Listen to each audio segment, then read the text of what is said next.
할렐루야. 인사하시겠습니다. 잘 오셨습니다. 인사하시겠습니다. 예,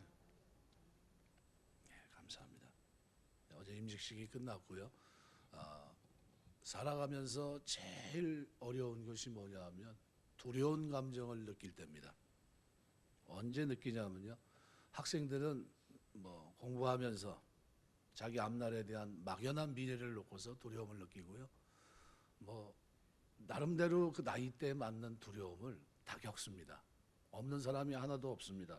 특별히 모두가 공감하는 두려움은 건강검진 앞에서입니다. 건강검진 받을 때도 그렇지만 받고 난 후에 조직검사 한번 해보자고 그러면은 말 그대로 힘든 상황이 벌어집니다. 사람들이 다 두려워합니다. 악한 사람만 두려움을 느끼는 것이 아니라 하나님의 사람들도 하나님의 징계라고 하는 것을 깨달았을 때 또 두려움을 느껴요. 오늘 본문에 기록되어 있는 여호사밧 이야기인데요, 그가 하나님 앞에 자신이 지은 죄로 인해서 징계를 받습니다. 그래서 역대하 19장 2절 보면 하나님의 아들 선견자 예후가 나가서 여호사밧 왕을 맞아 이르되 왕이 악한 자를 돕고 여호와를 미워하는 자들을 사랑하는 것이 옳으니까 그러므로 여호와께서 진노하심이 왕에게 임하리이다. 이 말이 있고 난 후에 20장에 보면요, 그 후에 모압 자손과 아몬 자손들이 마온 사람들과 함께 와서 여호사밧을 치고자 한지라. 그러니까 전쟁에 대한 이제 두려움이 이제 엄습해 오는데 그건 아무것도 아닙니다. 왜냐하면요, 자기에게 군대가 있어요.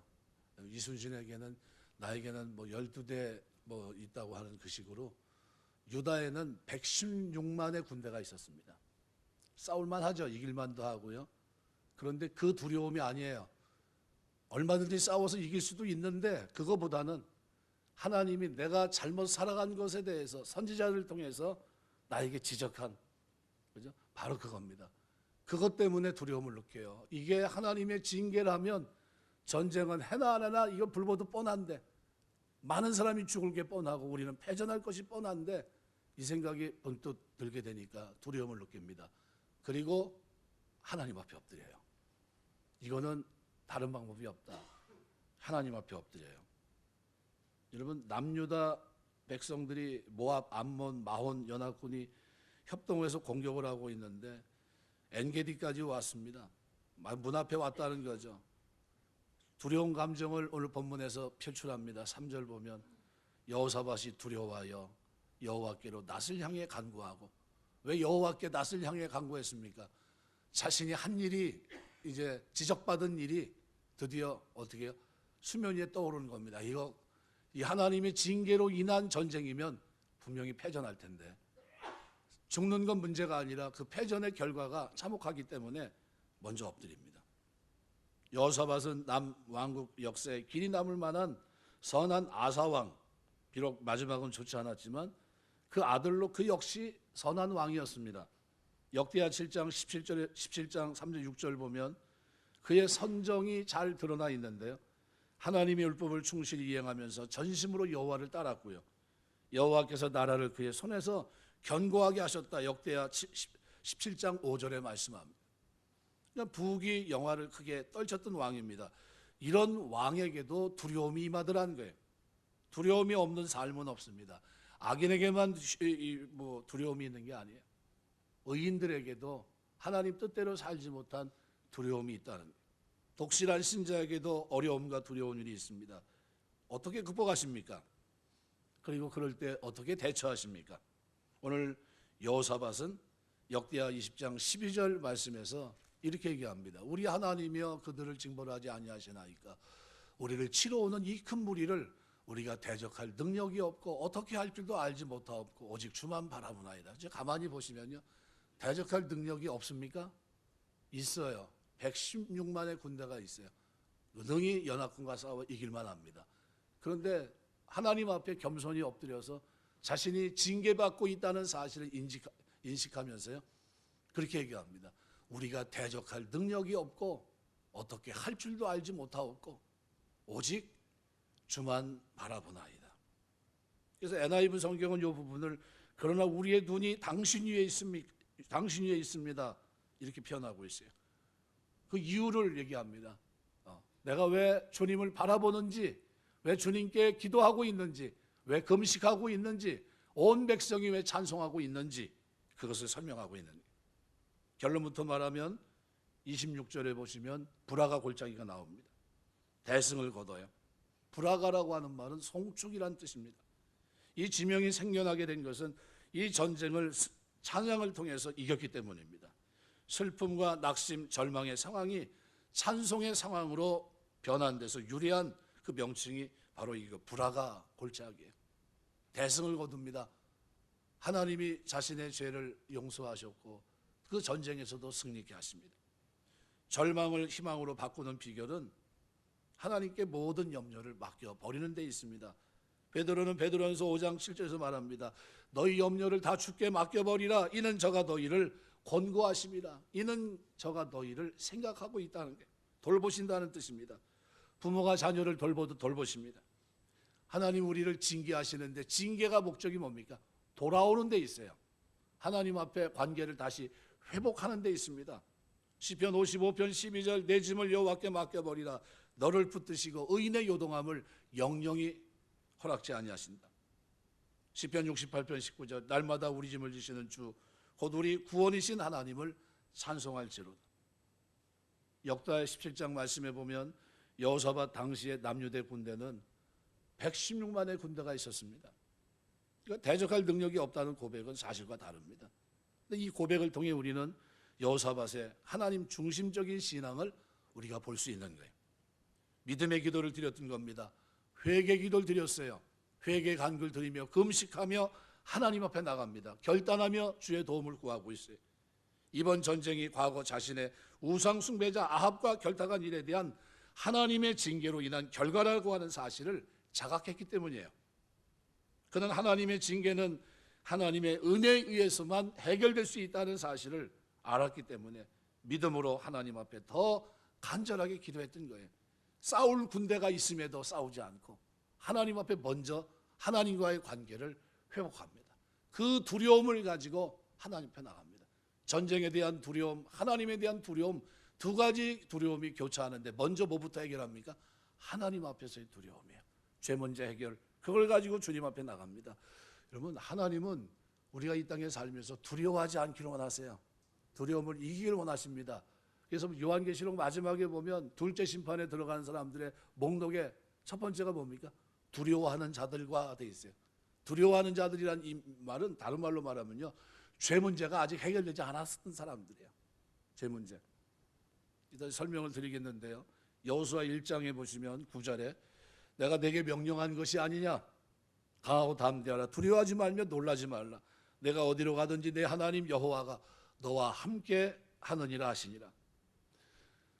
40년 전에 여호수아 갈렙이 믿음의 고백을 드렸고 이제 약속의 땅을 향해 나아가려고 하는데요. 하나님이 허락한 땅은 광대합니다. 하나님은 가나안 땅을 이미 그들에게 주셨어요. 철옹성 같은 여리고성은 이스라엘 백성이 손 하나 까딱하지 않고 믿음으로 그 성을 돌면서 그 성이 무너집니다. 이스라엘 소문을 듣고 그들의 마음이 무너졌고 여리고성을 돌았을 뿐인데 하나님은 그 성을 지나게 하십니다. 하나님이 다 해놓으셨어요. 하나님이 가나안 정복을 위해 전쟁을 승리로 이끌 것이지만 그럼에도 이스라엘 백성들이 한 가지 할 일이 있어야 됩니다. 바로 발로 그 땅을 밟아야 되고요. 말씀을 따라 여리고성을 돌아야 되고요. 그러기 위해서는 그 전에 반드시 넘어야 될 산이 있는데 그것이 두려움이라고 하는 산을 넘어야 돼요. 하나님은 이 짧은 여호수아 1장 9절에서 강하고 담대하라, 두려워하지 말아라, 놀라지 말아라, 내가 너와 함께한다 얘기합니다. 용기를 주는 말씀을 반복하고 있는데 이유가 뭡니까? 여호수아가 넘어야 될 산은 먼저 두려움이라는 거예요. 이 두려움을 이기길 원하셨어요. 여호수아가 먼저 이 산을 넘어야 이스라엘 백성도 이 산을 넘을 겁니다. 이 말씀에서 하나님은 여호수아의 감정 상태를 존중하고 계십니다. 명령하고 있지 않아요. 왜 두려워하느냐? 책망하지 않습니다. 질책하지도 않습니다. 내가 너와 함께하니까 두려워하지 말아라. 마음을 만져주세요. 최고의 전략가이고 최고의 지휘관이신 하나님께서 전략이나 무기보다도 중요한 것은 바로 그 백성, 하나님의 백성들의 마음이라는 것을 아셨습니다. 감정을 무시하면 안 됩니다. 감정을 가볍게 여기고 내버려 두면 큰일 날 수 있어요. 마음과 생각을 하나님이 컨트롤해 주셔야 돼요. 엘리야 선지자가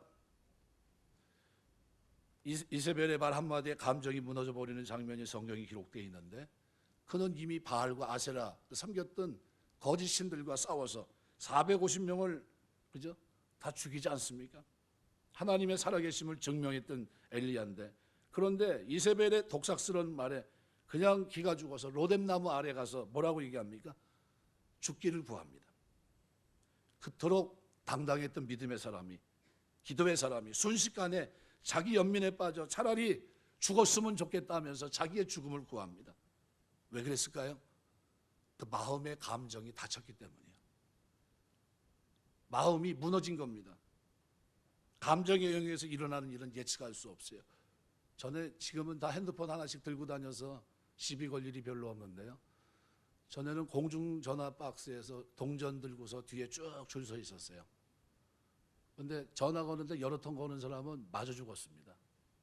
뒤에 우락부락하고 또 좀 성격이 좀 급하고 이런 사람 잘못 만나면 전화 걸러 갔다가 부고장 날라오는 경우가 있었어요.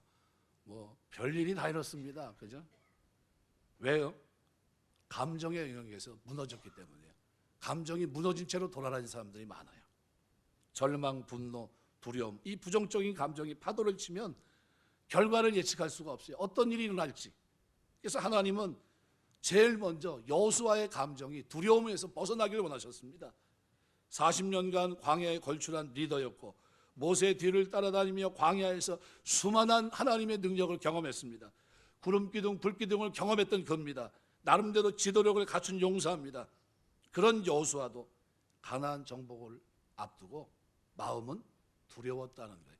누가 이걸 기록한 겁니까? 하나님께서 모세를 통해 만일 기록했다고 한다면 그 기록 그대로 여호수아의 감정, 그죠?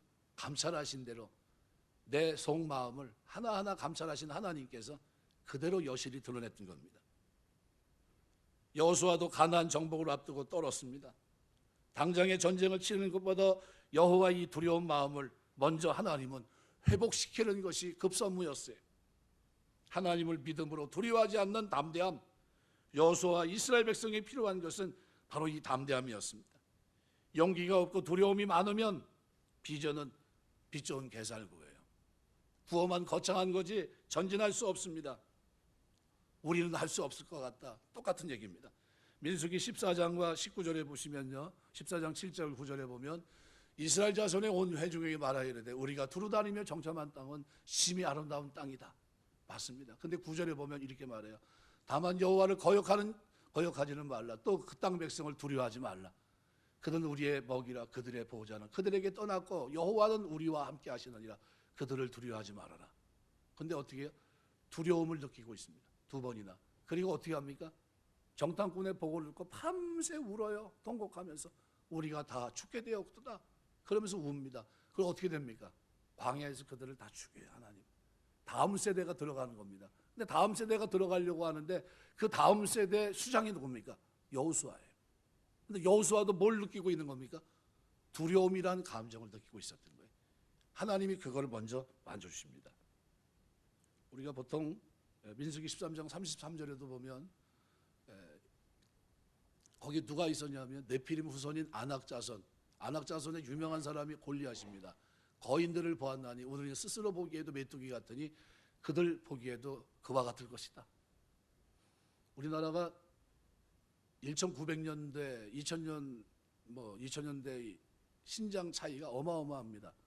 남자들 평균 신장이 한 160, 그때 당시 170 넘어가는 사람들은 기골이 장대한 사람들이고요. 대부분 60입니다. 60대. 고만고만합니다. 그때 당시 저 시대니까요. 3m짜리 침대가 쓰였던 시대입니다. 네피림들은 말 그대로 거인족입니다. 그들과 만일 전쟁을 하려고 하면요, 쉽게 말하면 딱 자기 키의 2배 되는 사람들입니다. 그 사람들과 전쟁하려면 전쟁하겠습니까? 정탐꾼 10명이 보고한 보고는요, 잘못된 보고가 아닙니다. 믿음의 보고가 아닐 뿐이지 현실적인 보고를 그대로 했던 겁니다. 근데 하나님은 그 보고를 외면하십니다. 그리고 믿음으로 두려움을 극복했던 두 사람을 통해서 그 땅을 정복해 가기를 원하십니다. 그런데 정작 40년 후 믿음의 고백을 드리지 못하고 하나님의 능력을 믿지 못했던 그들은 광야에서 멸절하고 40년간 하나님의 살아계심을 경험했던 만나와 메추라기를 먹고 구름기둥 불기둥으로 그들을 지키시며 옷이 신발이 헤어지지 않도록 그들을 함께 하셨던 그 하나님이 그들에게 하나님의 능력을 알게 했던 겁니다. 그리고 나가게 하는데 그런데도 불구하고 여호수아는 어때요? 두려움을 느꼈어요. 그렇게 선한 사람인데도. 그래서 보통 핵심 감정이라는 얘기합니다. 핵심 감정이라는 건 뭘 얘기하냐면요, 한 사람의 행동과 사고와 정서를 지배하는데 현대인들이 가지고 있는 핵심 감정은 불안과 두려움입니다. 부정적인 감정으로 인해서 많은 현대인이 불면증에 시달리고 신경성 질환을 앓고 있는데 대표적인 게 우울증, 공황장애, 이게 점차 늘어나고 있어요. 왜요? 불안하기 때문에. 왜 불안하고 두렵습니까? 세상이 급변하니까. 지금 현대가 앓고 있는 모든 핵심 감정은 바로 이런 겁니다. 미래를 예측할 수 없어서 불안합니다. 전에는 한 가지 직업 가지고 평생 갔는데 요즘은 뭐라고 얘기합니까? 한 직업으로 한 10년 하면 다음 직업을 찾아야 된다, 이렇게 얘기합니다. 근데 이 두려움의 감정은 하나님이 다루고 싶은 감정입니다. 이스라엘의 초대왕 사울왕은 그죠? 자기가 왕에서 밀려날 것 같은 이 두려움을 그죠? 극복하려고 하다 결국 어떻게 됐습니까? 그것이 시발점이 돼서 미칩니다. 그 시발점이 돼서 결국 망하고 말아요. 하나님의 이 감정 수업은 그래서 대단히 중요합니다. 하나님은 우리가 말씀을 붙잡고 하나님 앞에 기도하기를 원하시고요, 찬송하기 원하십니다. 그때 우리 마음을, 생각을 만져주세요. 그때 우리가 두려움을 떨칠 수 있도록 하십니다. 그래서 하나님의 감정 수업은 믿음 훈련입니다. 감정 자체를 다루면 실패할 수밖에 없지만 믿음이 강화되면 다스릴 수 있습니다. 안개는요, 햇빛이 비치면 사라지는 겁니다. 믿음 훈련은 상황이 아니라 하나님 바라보는 게 믿음 훈련입니다. 기도가 뭡니까? 기도는 상황이 아니라 하나님 바라보는 게 기도예요. 묵상이 뭡니까? 상황이 아니라 하나님 말씀을 보는 게 묵상이에요. 그러니까 시선을 바꾸는 게 믿음 훈련입니다. 제가 개인적으로 혼자 기도할 때 제일 많이 하나님 앞에 고백하는 기도가 빌립보서 4장 6절 7절. 아무것도 염려하지 말고 오직 모든 일에 기도와 간구로 너희 구할 것을 감사함으로 하나님께 아뢰어 그리한 모든 지각에 뛰어난 하나님의 평강이 그리스도 예수 안에서 너희 마음과 생각을 지키시리라. 하나님이 내가 기도할 때 마음과 생각을 지켜줘야 두려움을 이깁니다. 그때 평안이 임하고요, 그때 담대합니다. 근데 이 기도할 때 이런 일이 일어나요. 기도하면서 하나님이 크게 보이면 응답받은 겁니다. 근데 기도하는데도 불안하면 기도 계속 하셔야 돼요. 그러니까 염려 상황에서 벗어나 하나님을 주목하는 게 기도입니다. 상황은 변화무쌍합니다. 그러나 하나님은 산과 같은 존재에 변함이 없습니다. 우리를 지킬 만한 능력과 힘과 지혜와 모든 것을 갖추셨습니다. 언제나 그 자리에서 나의 기도를 들으십니다. 블레셋이 이스라엘과 전쟁을 하는데 앞세운 게 누굽니까? 골리앗입니다. 3m짜리 이스라엘 백성들이 그 앞에 두려움을 가져요. 당시 창의 길이와 이것이 얼마나 유리한지 모릅니다. 거기에다가 싸우려면 장수가 아무래도 기골이 장대해야 되겠죠. 근데 이 사람들은 네피림이에요. 엄청난 사람들입니다. 3m짜리가 배틀체 같은 창을, 내 키보다도 너무 그 창을 들고 서 있다 생각해 보세요. 겁나지 않겠습니까? 이 모습을 사무엘상 17장 11절은 그대로 묘사합니다. 사울과 온 이스라엘이 블레셋 사람의 이 말을 듣고 놀라 크게 두려워하니라. 놀라는데 크게라는 단어를 쓰지 않아도 되거든요. 그냥 쥐죽듯이 고요했다는 겁니다.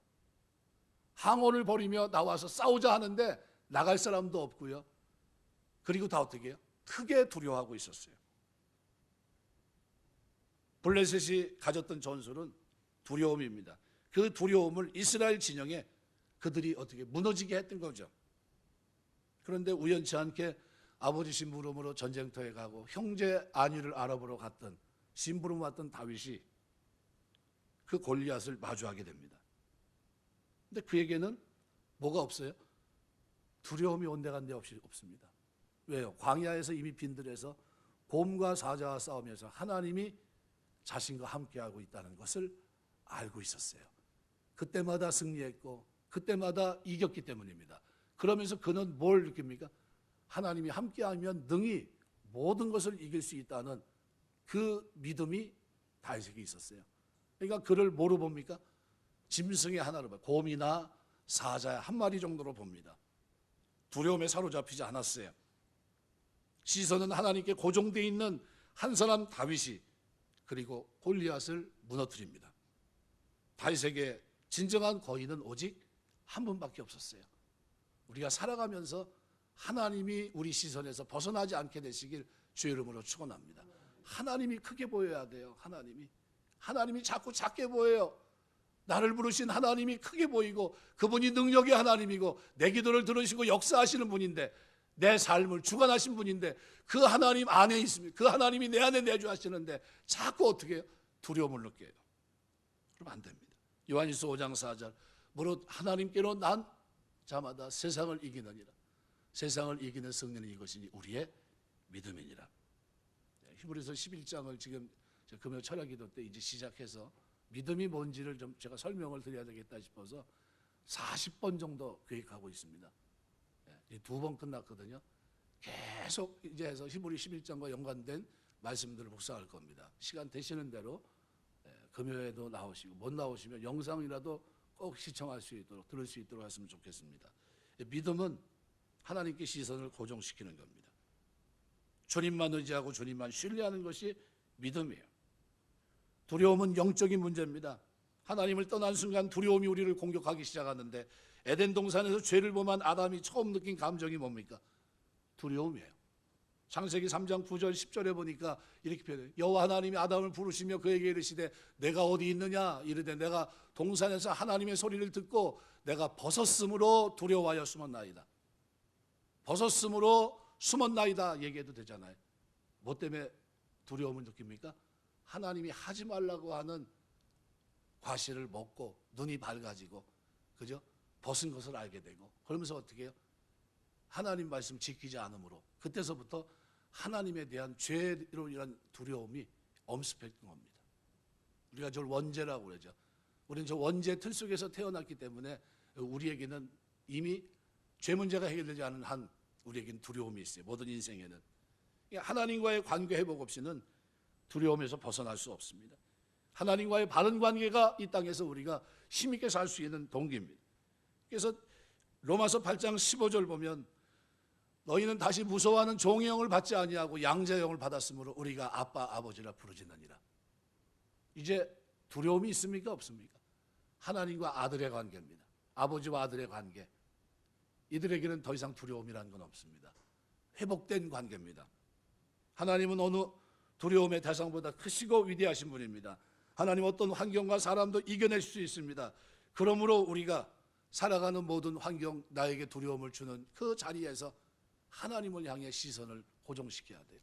하나님께 부르짖어야 됩니다. 그것이 징계로 인한 두려움이라 할지라도 하나님을 향한 시선을 거두지 말아야 돼요. 하나님과 친밀한 관계를 맺어야 됩니다. 모세는 광야를 떠도는 40년 동안 두려움의 강을 건너고 또 건넜습니다. 리더의 자리가 얼마나 어려운 것인지 책임이 따르기 때문이죠. 계속된 결정을 내리는 순간마다 그는 두려움을 느꼈어요. 왜요? 백성들이 계속해서 200만이나 되는 이스라엘 백성을 끌던 모세에게 가장 큰 어려움은 뭐예요? 두려움과 맞서는 일입니다. 내가 이렇게 했을 때 저들은 어떻게 할까? 얼마나 원망했습니까? 그 40년 동안 걸핏하면 원망하고 걸핏하면 불평하고 걸핏하면 돌을 쳐 죽이려고 했던 그것이 모세의 삶입니다. 그 40년간 그때마다 모세가 한 일이 뭡니까? 하나님 앞에 엎드려 기도한 거예요. 이 세월을 이 40년 세월인데 이 세월을 지켜준 것이 두려움을 이길 수 있었던 것이 뭡니까? 하나님입니다. 하나님과의 거리가 중요해요. 하나님이 함께 하신 것을 확신할 때 두려움을 이길 수 있고 두려움이 내 삶에서 떠나는 겁니다. 그래서 오늘 본문은 우리에게 이 똑같은 시대 우리가 핵심 감정을 가지고 살아가는 동일한 입장에서 선인이 됐든 악인이 됐든 누구든지 공감하는 이 두려움을, 예수를 알지 못하는 사람들은 두려움 속에 살지만요, 예수를 믿는 오늘 우리는 징계 속에 있을지라도 두려움을 이길 수 있다는 겁니다. 두려움을 이길 수 있는 방법은 오직 주만 바라보는 거예요. 주만. 주님 앞에 나가는 거예요. 두려움을 이겨야 땅을 밟을 수 있었는데 두려움을 이기게 하십니다. 두 번째로 오늘 본문은 그래서 여호수아밧이 하나님 앞에 두려움을 이기기 위해서 한 행동이 기록이 되어 있는데요, 금식과 기도를 선포합니다. 그 방법 외에는 없다는 것을 알았기 때문입니다. 왕과 백성은 여호와께 간구합니다. 역대하 20장 4절 말씀대로 하나님의 도움을 구해요. 이것이 하나님의 징계로 인한 전쟁이라면 하나님이 은혜로 용서해 주셔야 된다는 것을 아셨기 때문입니다. 그리고 마침내 역대하 20장 12절에 이렇게 말합니다. 우리 하나님이여 그들을 징벌하지 아니하시나이까. 우리를 치러오니 큰 무리를 우리가 대처할 능력이 없고 어떻게 할 줄도 알지 못하옵고 오직 주만 바라보나이다. 바라보는 이유를 설명하고 있는데 시편 25편 15절 보면 이렇게 표현합니다. 내 눈이 항상 여호와를 바라보면 내 발을 그물에서 벗어나게 하실 것이미로다. 내 눈이 항상 여호와를 바라보는 이유가 뭡니까? 내 발을 그물에서 벗어나게 하시기 때문이라는 거예요. 우리가 이 땅에 살면서 어떤 상황이 있든지 주님 바라보게 되시길 주의 이름으로 축원합니다. 시편 123편 보시면요, 1절부터 쭉 보시면 굉장히 좋은데 2절에 이렇게 말합니다. 상전의 손을 바라보는 종들의 눈같이 여호와의 손을 바라보는 여종의 눈같이 우리의 눈이 여호와 우리 하나님을 바라보며 우리에게 은혜 베풀어 주시기를 기다리나이다. 이렇게 기록합니다. 여러분, 살아가면서 주님 바라보는 이것이 믿음 생활이에요. 기도하고 찬송하며 주님 바라보는 것이 두려움을 이기는 비결입니다. 남유다 백성은 왕의 요청에 따라 어른뿐만 아니라 아내와 자녀, 어린아이가 더불어 여호와 앞에 엎드려서 하나님의 도움을 구하는 기도를 드립니다. 역대하 20장 13절의 말씀입니다. 유다 모든 사람들이 그들의 아내와 자녀와 어린이와 더불어 여호와 앞에 섰더라. 이렇게 표현해요. 기도에 대한 정의는 참 많습니다. 칼빈은 기도를 하나님이 나에게 계획한 것을 아는 것이다 이렇게 표현했는데, 또 다른 사람은 기도는 하나님의 도우심을 받는 것이다, 아주 간단하게 얘기하는 경우도 있습니다. 기도는요, 하나님의 도우심을 받는 겁니다. 기도하면 당장에 하나님 우리 마음과 생각을 지켜주세요. 이걸 붙들어주는 게 은혜입니다. 이 감정이 컨트롤되는 게 은혜예요. 대부분의 사람들은 이 감정이 컨트롤이 안 돼요. 기도할 때 하나님이 여러분의 감정을 컨트롤해 주시길 주의 이름으로 축원합니다. 만져주셔야 돼요. 두려움을 이길 수 있는 감정을, 담대할 수 있는 감정을 하나님이 불어넣어 주셔야 돼요. 도움은 단순히 어려움에 대한 도움, 해결에 대한 도움을 생각하기 쉬운데 진정한 도움은 영적인 것부터 시작입니다. 우리의 믿음을 위해 하나님의 도움을 기도해야 됩니다. 우리의 성화의 삶을 위해 하나님의 도움을 기도해야 됩니다. 내 앞에 닥친 문제 해결과 응답을 위해서 하나님의 도우심을 기도하면서 엎드려야 돼요. 이것이 믿음 생활이고 이것이 신앙생활입니다. 신앙생활은 기도생활이에요. 기도를 열심히 하는 사람이 믿음이 좋은 사람이에요. 그냥 시간만 나면 기도해야 돼요. 시간만 나면. 문제가 왔을 때 하나님 앞에 엎드리는 것이 많은 방책 가운데 최고의 상책입니다. 상책. 미련한 게 아니라 그것이 가장 올바른 거예요.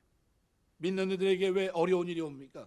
원인을 제대로 알아야 바르게 기도할 수 있는데 오늘 본문의 여호사밧 왕은 자기 원인을 알아요. 이것이 내가 잘못 살아간 것에 대한 하나님의 징계입니다. 죄 때문이었습니다. 이때 회개하고 성화의 길로 가야 됩니다. 훈련과 연단을 위해서도 어떤 때는 하나님이 나에게 어려움을 줍니다. 이때도 믿음의 열정을 가져야 돼요. 일단은 불평하지 말고 인내하고 견디는 믿음으로 시작해야 됩니다. 아울러 상을 주시려고 때때로 우리에게 어려움이 올 때가 있습니다. 원수의 목전에서 상을 베푸시고 기름으로 머리에 바르셨으니 내 잔이 넘치나이다. 언제 경험합니까? 원수의 목전에서. 어려울 때 하나님 앞에 기도하면서 두려움을 극복하면서요. 인생의 두려움은 그냥 두려움으로 놔두면 나를 망하게 합니다. 두려움이 왔을 때 믿음의 사람들은 기도의 방어막을 쳐야 돼요. 그래서 미국 속담에 이런 속담이 있습니다. 두려움이 기도를 거치면 용기가 된다. 두려움이 기도를 거치면 담대함이 된다는 거예요. 여러분이 기도하시길 주의 이름으로 축원합니다. 두려움 없는 사람이 하나도 없어요. 그런데 그것을 기도하면 하나님이 나에게 뭘 줘요? 이길 수 있는 힘, 용기를 주세요. 기도는 능력을 불어오고, 기도는 나를 견디게 하고, 기도는 그것을 해결되게 하고, 기도는 나에게 담대함을 가지게 합니다. 일어서게 해요. 기도의 능력을 믿고 구하는 성도가 돼야 돼. 하나님을 제대로 믿는 사람이 어떤 사람입니까? 바로 눈을 열어 주를 바라보는 거예요. 무릎 꿇어 하나님 앞에 기도하는 겁니다. 그리고 또 하나의 방법이 있는데 바로 찬양입니다. 여호사밧이 땅에 얼굴을 대고 하나님께 경배했을 때 백성들은 레위인을 앞세워 찬양합니다. 역대하 20장 18절에 보면 이렇게 표현합니다. 여호사밧이 몸을 굳혀 얼굴을 땅에 대니 온 유다와 예루살렘 주민들도 여호와 앞에 엎드려 여호와께 경배하고 왕이 직접 찬송을 제의했고 온 백성이 찬송하는데 찬송이 얼마나 힘이 있었던지 19절을 보면 이렇게 표현합니다. 그앗 자손과 고라 자손에게 속한 레위 사람들은 서서 심히 큰 소리로 이스라엘 하나님 여호와를 뭐한다고요? 찬송하니라. 여러분 어려울 때 찬송하게 되시길 주의 이름으로 축원합니다. 뭐가 떠나가요? 두려움, 걱정, 염려, 이거죠? 이게 다 떠나가요. 거기에 뭐예요? 확신. 하나님 나와 함께한다는 확신이 임재합니다. 이게 중요해요. 파워 찬송을 불렀습니다. 힘 있는 찬송. 저는 제 차 타고 이제 식사하러 간다든가 하면 우리 교육자들은 다 아는데요. 저는 찬송을 기본적으로 크게 듭니다. 우리 집사람은 옆에 앉으면 매일 줄여요.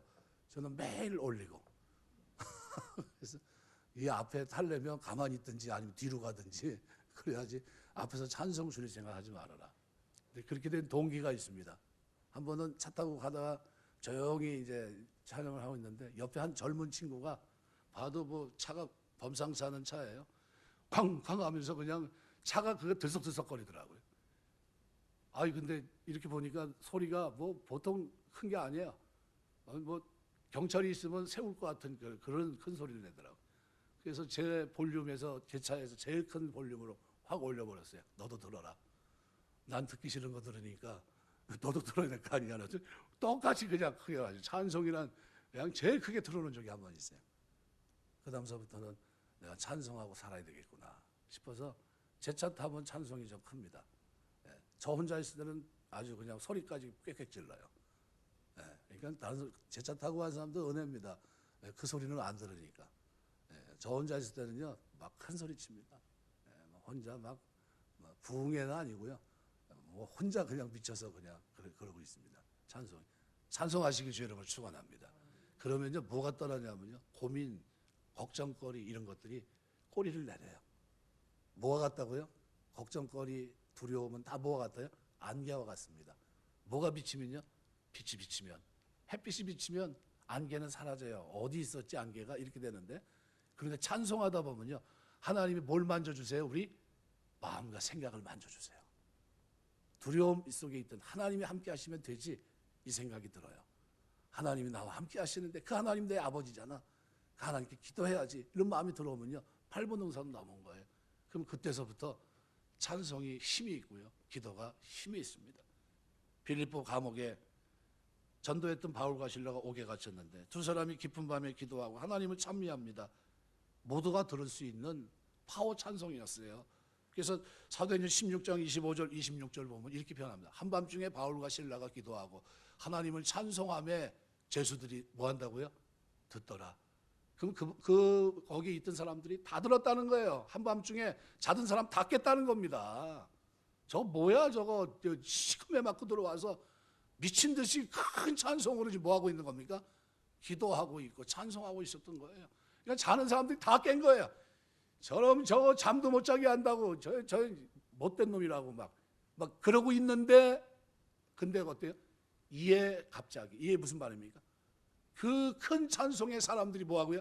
감정을 표출하고 있는 그때 하나님이 역사하셨다는 거예요. 어떻게 해요? 갑자기 큰 지진이 나고 옥토가 움직이고 문이 다 열리면서 모든 사람의 매인 것이 다 벗겨진 기라 깜짝 놀란 거예요. 자, 그 감옥에 있던 사람들이 놀란 정도일까요? 저가 섬기는 하나님 어떤 분일까 놀랬을 겁니다.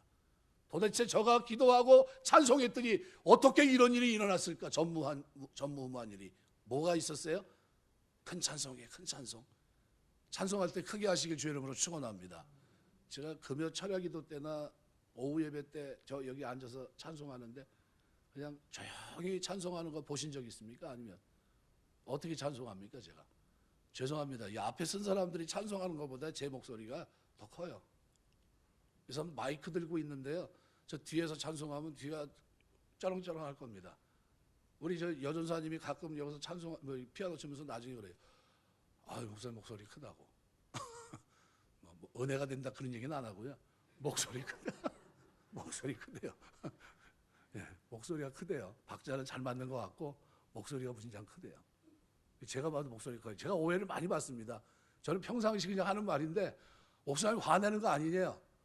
아닌데 그게 아닌데 평상시 목소리 커요. 그래가지고 뭐 이렇게 보이잖아요. 남자들 뭐 연병장 보이고 뭐 이런 거 있잖아요. 그런 거 잘합니다 제가. 그거 시켜놓으면 잘해요. 목소리가 크기 때문에.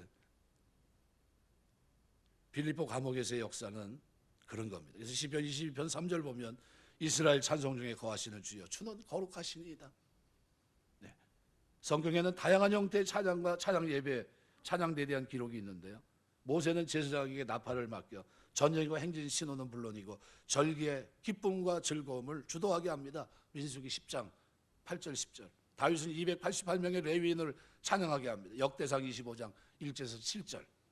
해만과 여두둔을 세워 현악을 담당하게 했는데 모두 4,000명이에요. 역대상 16장 42절, 23장 5절. 악기로 찬양하는 제사장만 120명입니다. 역대하 5장 12절.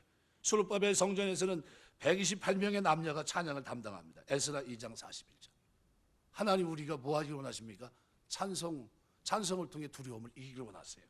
유대인들은 하나님을 찬양할 때 은혜가 임하고 하나님을 찬양할 때 크신 능력이 임한다는 사실을 믿었습니다. 그래서 그들은 시편 119편 164절에 이렇게 고백해요. 주의 얼굴을 그래도 말미암아 내가 하루 7번씩 뭐 한다고요? 찬양하나이다. 하루 7번씩 찬양한대요. 유대인들은 오랜 고난과 시련 속에서 찬양을 포기하지 않았어요. 왜요? 하나님이 찬양할 때 그들의 마음과 생각을 만져주셨기 때문이에요. 그들의 눈물을 닦아주셨기 때문입니다. 유대인들은 오랜 고난 속에서도 하나님 앞에 찬양합니다. 찬송에는 악한 생각을 깨트리는 힘이 있고요, 부정적인 생각을 날려보내는 능력의 프로펠러 같은 것이 있어요. 안개 같은 내 모든 어려움들을 어떻게 해요? 햇빛이 비치면 사라지듯이 찬송할 때 하나님은 내 마음을 밝게 하십니다. 기쁨이 충만하게 하세요. 찬송을 부르면 하나님의 거룩한 영이 강하게 역사하시고 영역의 질병들이 치료받아요. 언제요? 찬송할 때요. 찬송할 때. 근데 부흥회 때요, 옛날에 얼마나 찬송했습니까? 미친 듯이 해요. 미친 듯이. 한때 중국 부흥 운동이 막 일어났을 때요, 찬송 한 곡이 보통 1시간에서 2시간이에요. 예배 드리기 전에 찬송합시다 시작한 메들리로 해가지고요, 중국에 가서 찬송하면요 1시간에서 2시간은 찬송 부르는 거예요. 뭐 하는 겁니까? 그 사람들 다 미쳤나요? 아니요. 찬송 중에 하나님 은혜가 임해요. 그래서 찬송하다가 자기도 모르게 병이 났고 막 별일이 다 일어났어요. 기적이. 뭐가 줄어들냐면, 소련이 공산화되면서 뭐가 줄었냐면요, 찬송이 줄어들었고 그 다음 뭐가 줄었어요? 말씀 선포 시간이 줄어들었어요. 그리고 공산화됩니다. 찬송이 길어지게 되시길 주의 이름으로 축원합니다. 네, 말씀도 자꾸 보셔야 돼요. 여러분 자녀들에게 물려줄 수 있는 최고의 유산은요, 자녀들 앞에서 무릎 꿇고 성경 보는 겁니다.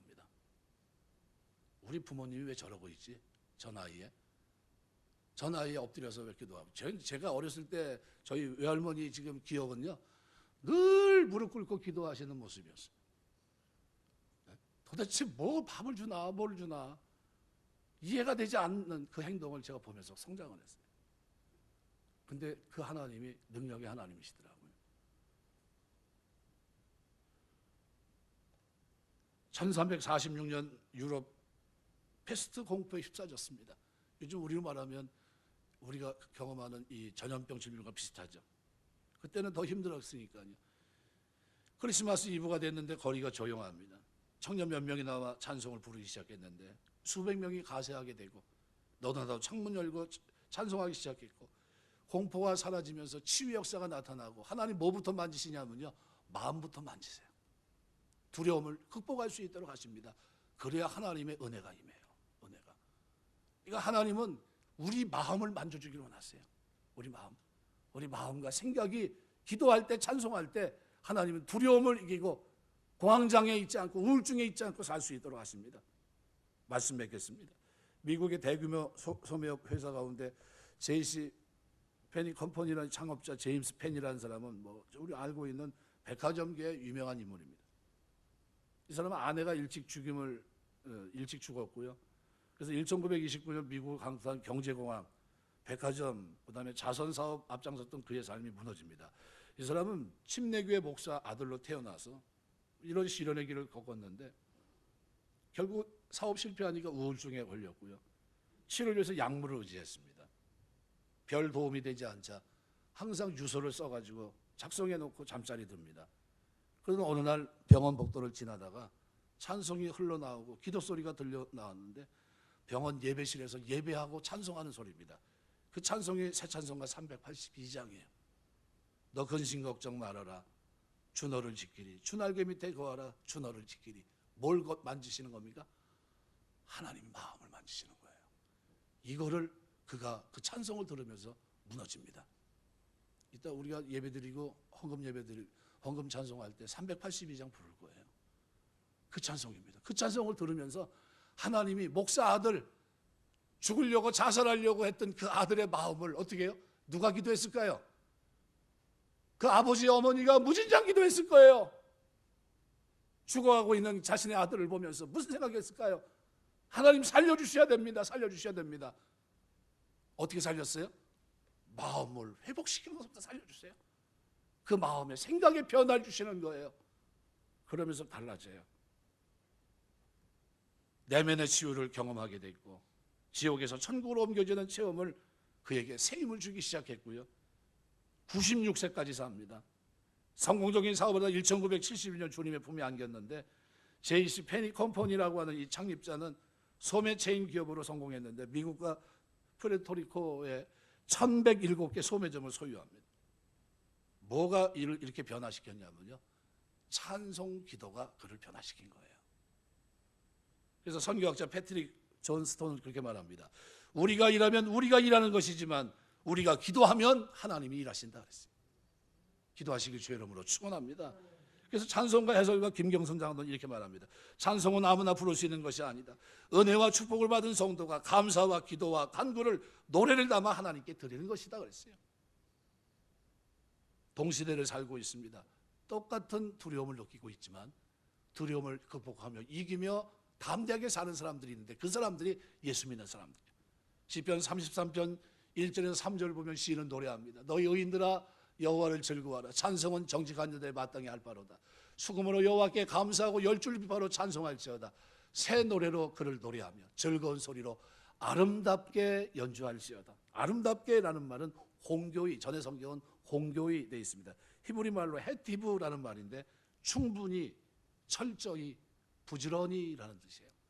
새 노래로 그를 노래하며 즐거운 놀이로 부지런히, 철저히, 충분히 어떻게 하라고요? 연주할지어다. 하나님 앞에 여러분은 찬양을 어떻게 하십니까? 충분히 하십니까? 철저히 하고 계세요? 그 하나님 앞에 엎드려 부지런히 하나님을 찬양하고 계십니까? 그게 제가 늘 그러잖아요.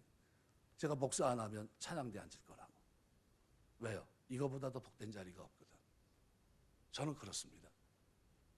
목소리가 중요한 게 아니라요. 뭐가 중요합니까? 하나님 앞에서 받는 은혜가 너무 크기 때문이에요. 찬송 중에 거하신 하나님이 우리 마음과 생각을 붙들어 주시면 이 땅에서 승리자로 살아갑니다. 힘있게 삽니다. 하나님의 은혜를 경험하며 삽니다. 그 기도 속에 징계 속에 있을지라도 하나님의 은혜를 베풀어 주십니다. 두려움을 이길 수 있고 극복할 수 있고 두려움을 잠재우며 이 땅을 살아내는 능력이 우리에게 있어요. 그래서 음악 가운데 루빈스타인이 말합니다. 하루만 연습하지 않으면 내가 알고 이틀 연습하지 않으면 내 친구가 알지만 사흘 연습하지 않으면 내 청중이 안다. 저는 이 말을 이렇게 바꿉니다. 하루만 기도하고 찬송하지 않으면 내가 알고 이틀만 기도하지 않고 찬송하지 않으면 내 주변이 알고, 사흘만 기도하고 찬송하지 않으면 모든 사람이 다 안다는 거예요. 여러분에게 기도와 찬송은 어디 있습니까? 그 찬송이 두려움을 이기는 능력이에요. 이 시대 모든 문제를 해결할 수 있는 힘이 거기 있습니다. 기도할 때, 찬송할 때 하나님은 우리의 마음과 생각을 만지십니다. 그런 축복이 저와 여러분의 기도 생활, 찬송 생활 속에 있게 되시길 주의 이름으로 축원합니다. 기도하겠습니다.